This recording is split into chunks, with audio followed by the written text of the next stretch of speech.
From financing food systems transformation to driving youth inclusion in food systems transformation, this year's Africa Food Systems Forum focused on priorities that will unlock finance and participation in Africa's agriculture sector. Hello and welcome to this special highlight on the 2025 Africa Food Systems Forum, Amaki or Bakeye. We get a sense of some discussions that shaped this year's event as I sat with the key stakeholders to identify ways to drive this transformation.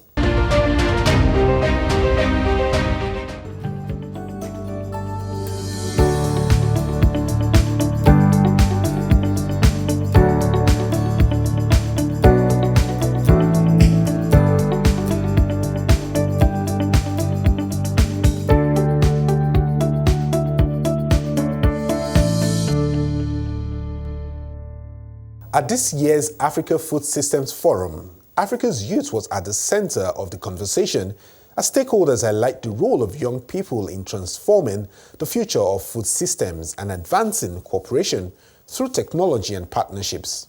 They believe combining the youthful population and emerging digital technology in the agriculture sector will unlock immense growth for the continent. How can we get more investments in this sector? It's an important sector. It's an important sector for jobs. It's an important sector for, of course, it feeding us, for industry. Agriculture is actually a business, but we've treated it traditionally as just the thing that you just get a hoe and you grow food and you eat. This is a thriving industry. And actually, what is so encouraging when I walked around here is to see the level of innovation. You know, a lot of the time, the conversation tends to be about the state of the food and nutrition in the world and all the bad things, all the malnutrition, all the people hungry. Those are true, but at the same time, let's also talk about what is working. Let's talk about the innovation that's out there. There are good things happening. But I agree with you. Are they happening fast enough, or are they moving the needle, the changing that trajectory of the entire continent? I think that's where we still need to do some work. So we have pockets of amazing work, but we need to move it, and we also need our governments now. Now we need our governments. We need the political will. We need the support. We need governments to take this sector and put it as a priority. Right now, we are getting about 3 to 4% of finance into a budget into this sector. Our goal was 10%, has been 10% since Malabo, since Maputo, and now Kampala in the Comprehensive African Agriculture Development Plan. This sector needs to be an investment opportunity for the countries. They need to see it as a modern sector. They need to see it as a job sector.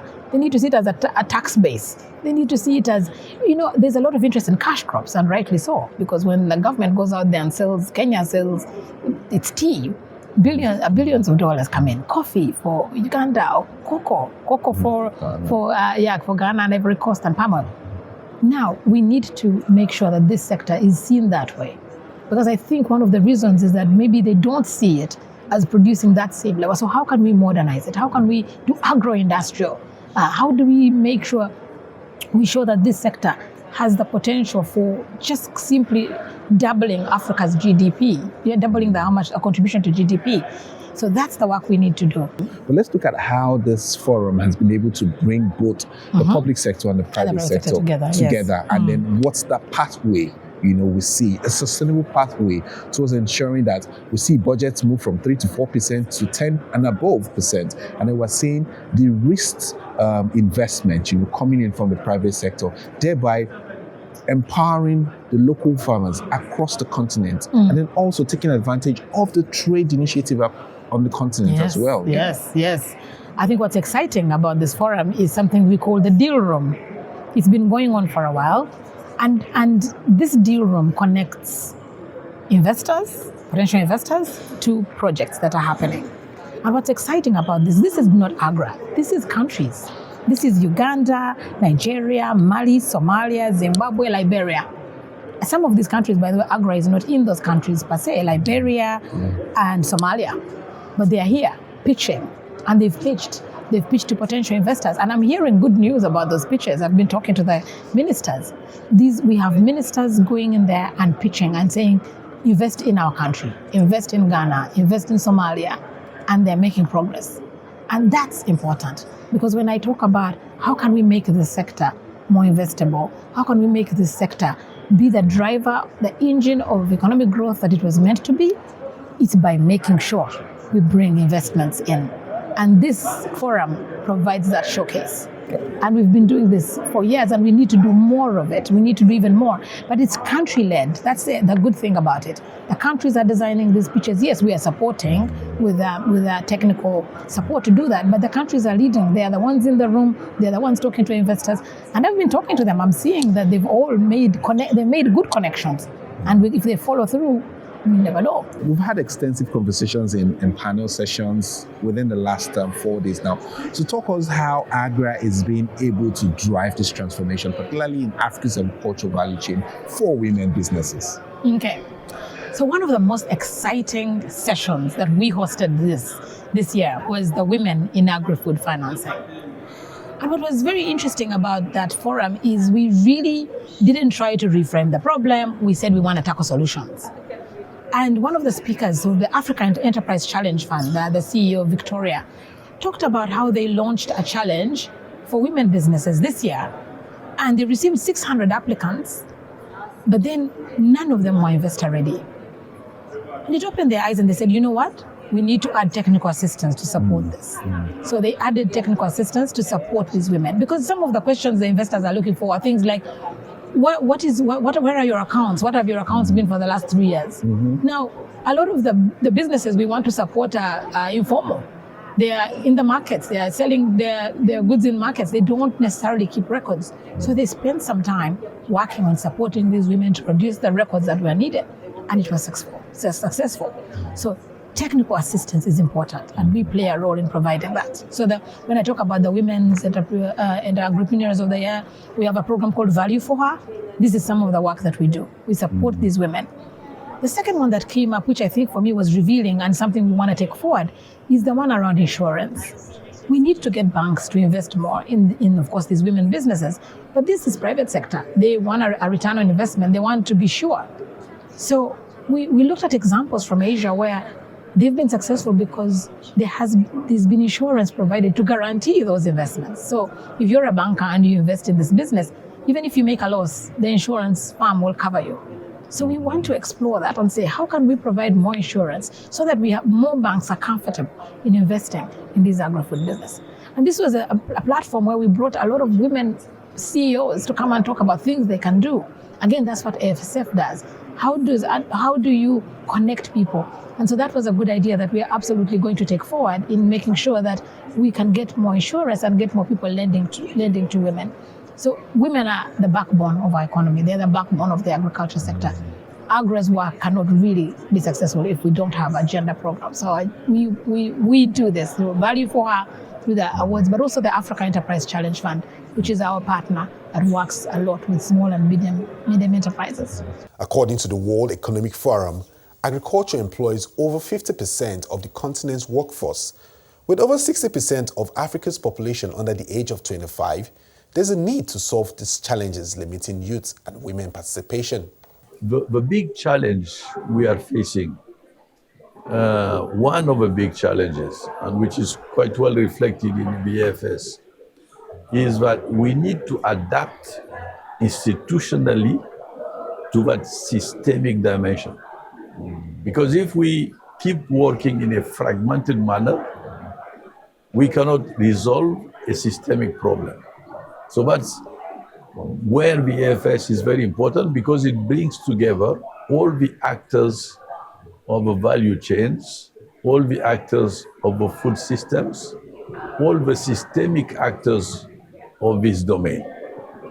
The second challenge is the issue of the youth. You know, it's always, that question has been raised for many years. Why are the youth not attracted by agriculture?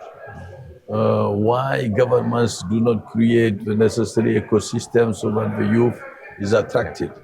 Africa has the highest proportion of arable land. Africa has the youngest population in the world. So what is happening? So I think an explanation is necessary. And the explanation can be focused on certain points which are essential. The first one for me is that when a government doesn't prioritize food systems, it cannot wait, it cannot expect the youth to be interested by a non-priority. So it has to be prioritized. What does prioritization means? It means more investment in the sector, more success stories in terms of agri-food system transformation, agribusiness. It means more businesses that are in the rural diversification economy. It means more jobs. So the governments have a role to play. And at the same time, the youth being organized have an important role to play. And that role, they can only do it if they organize themselves appropriately. They cannot count only on governments to give them the ideas because many of them are well trained to do it and have the skills. So, but they face constraints which are real, but the more their density in the domain of agri-food systems is important, the better they can influence the policies of the governments. And the last thing I would like to mention is that when we talk about the youth, it's the same problematic with women. As you know, many of our farmers, in some countries, the majority of farmers are women. Many of our farmers are getting older, by the way. There is an urbanization process going on. We do not know exactly what is rural and urban. So there is a spatial dimension which we need to take into account. And the youths and the women are all in that space which has been changed by urbanization. So their liberation process is exactly the same. Africa won't develop if it doesn't liberate its women and its youth. It's an important dimension that we need to integrate. The abundance on arable land, which some people estimate that it's 60 to 65% of global cultivable arable land exists in Africa. This is a huge opportunity, and it's a basis for any engagement you have to have. The second is Africa is a very youngest continent with a median age of 18, 19, where many Western countries, East Asian countries, the median is coming to 45 to 50. So you can see how much potential we have in the continent if, of course, we are able to harness that potential. And the third is our young people are digitally very versatile, and the area where you can see we can easily catch up and leapfrog is the digital technology. And our young people are very active in this sector. So with that, new emerging technologies and the potential we have, it is really a land of opportunity. Having said this conference or this forum is organized in such a way that we bring our young people to understand it and then to struggle for it. There is nothing that can change if you do not, put all your energy, your passion, your capabilities into changing this potential we have.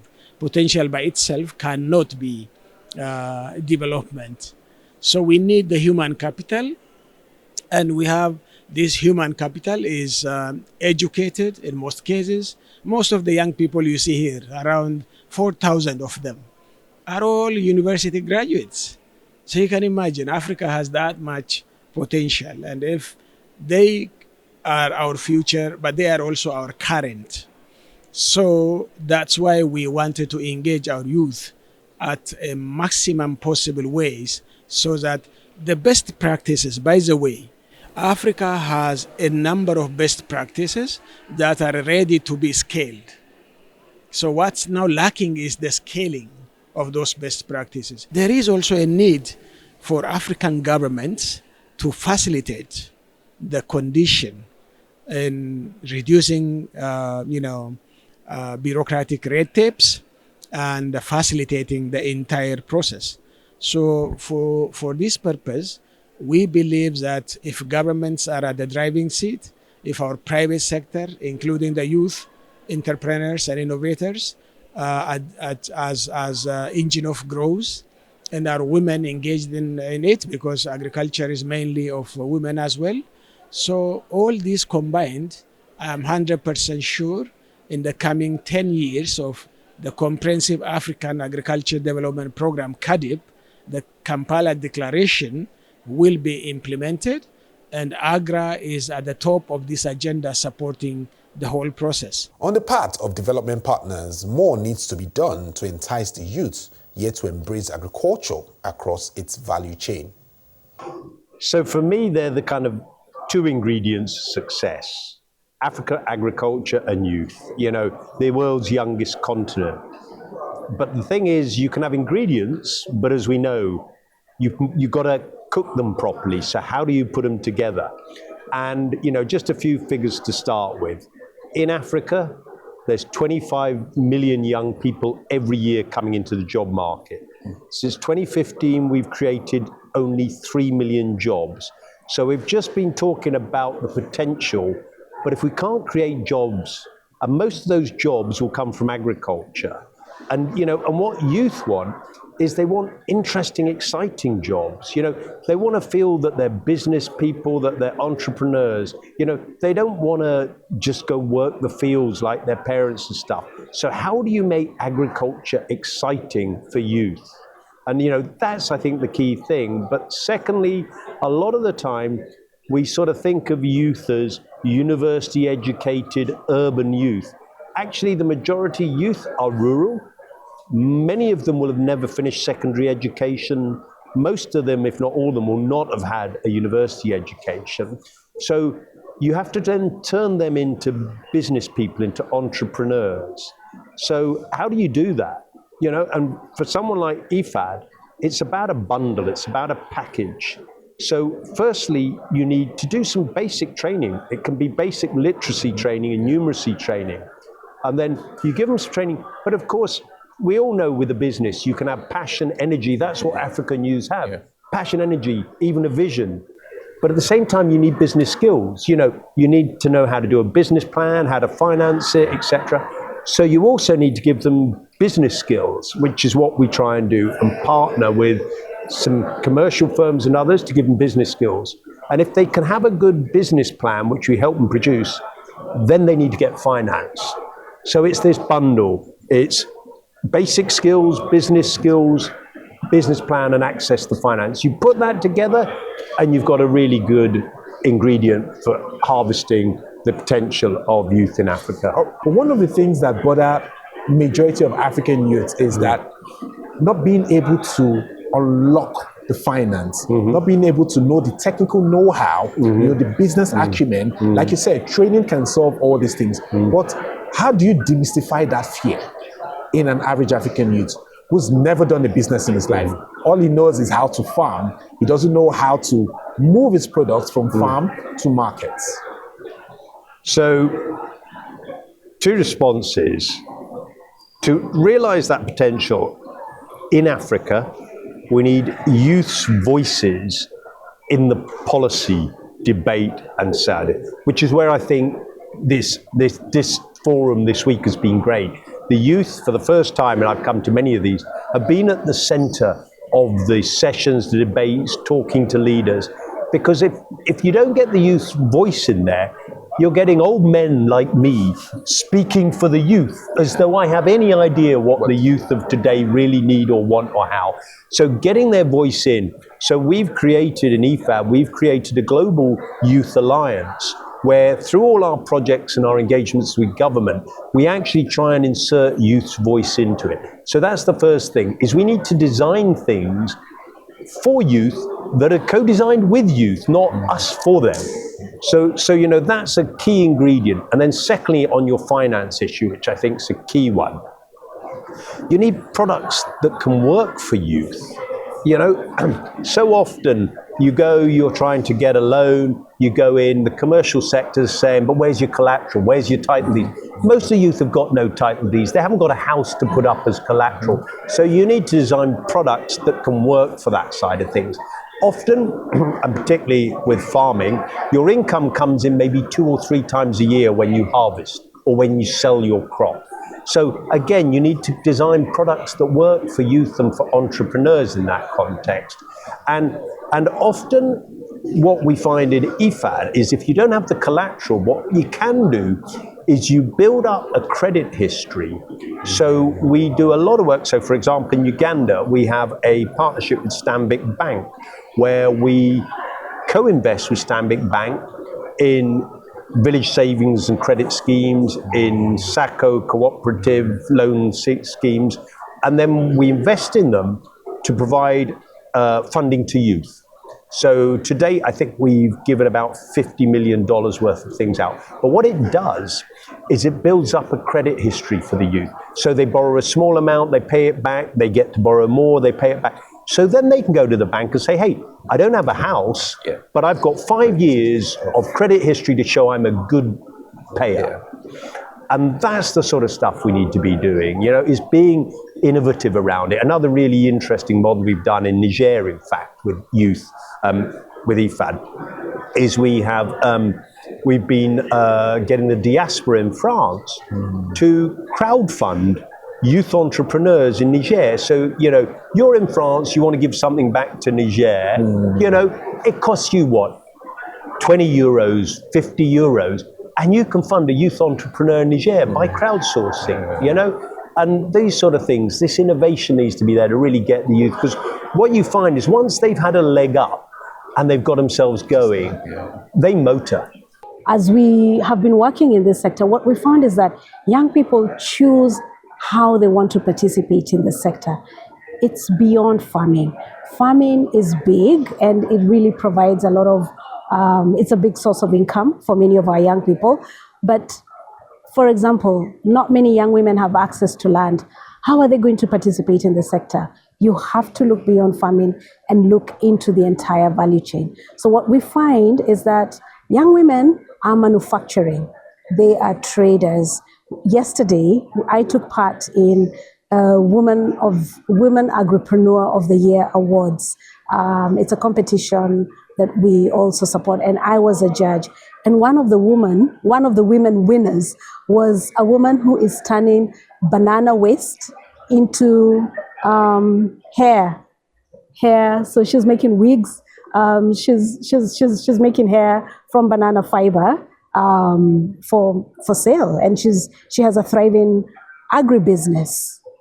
So that's the kind of innovation we're seeing. We're seeing other young people turning organic waste into biofertilizer, and there's a huge and growing demand for organic fertilizer on the continent. More and more governments have committed to low carbon agriculture, and so that means there's going to be a huge need for biopesticides, for biofertilizer on the continent. And guess who's doing those innovations? It's young people. So we really believe in young people. We believe in their ability, their creativity. When they participate, they bring their creativity. They just do things in such a beautiful, funky way. And personally, I really love it. But I mean, we can't take away the fact that youth participation is present, right? But in terms of the numbers now, it's a fraction, a fraction that isn't encouraging. So it's one thing for us to drive the encouragement for youth participation. Yes. But more importantly, how can we open up that ecosystem? So people see that beyond farming, there's also the use of technology. We have people who fly drones, to spray pesticides. Yes. Like you rightly said now, the woman who uses banana waste, to make weeds and all that. So it shows that for every off the value chain, there are potentials, there are opportunities there. So how can we unlock it? How can we demystify agriculture for the average user? Yeah, it's a great question. One of the big themes that's coming out of this conference, and it's almost like this is the third or fourth or fifth year that we're having this dialogue, but it's really taken a big and more important tone this year. Everybody's talking about agri-food systems, and what that means is that you need more than just agriculture for the sector to succeed. So first of all, you need to work across the entire value chain. To be honest, what would be really ideal is bringing the private sector so that they can provide the demand for what the farmers are producing. The young people who are processors can also provide demand and do the backward linkages. We need financiers. We need affordable financing. We need trade. We need technology to thrive. So we need the systems. We need governments to create enabling environments. One of the big pathways we found in our programming is that about 60% of the ag portfolio is in entrepreneurship, meaning that young people are creating the jobs for themselves, by going into business. So how is it, therefore, that governments can create an enabling environment for agribusinesses to thrive and to succeed? Because if young people are creating the opportunities for them, surely the best that we can do is to create that enabling environment for them to succeed and to thrive. The high point of this year's engagement shows that young people have extraordinary potential to mobilize and influence changes in the global food system. But how ready is Africa?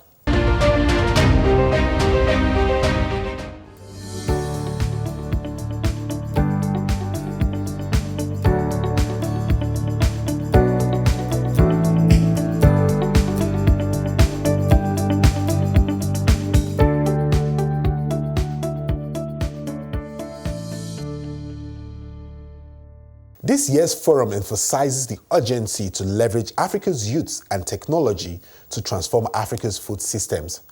But that's all we can take on this special highlight. I'm Aki Obakeye. Thank you for watching.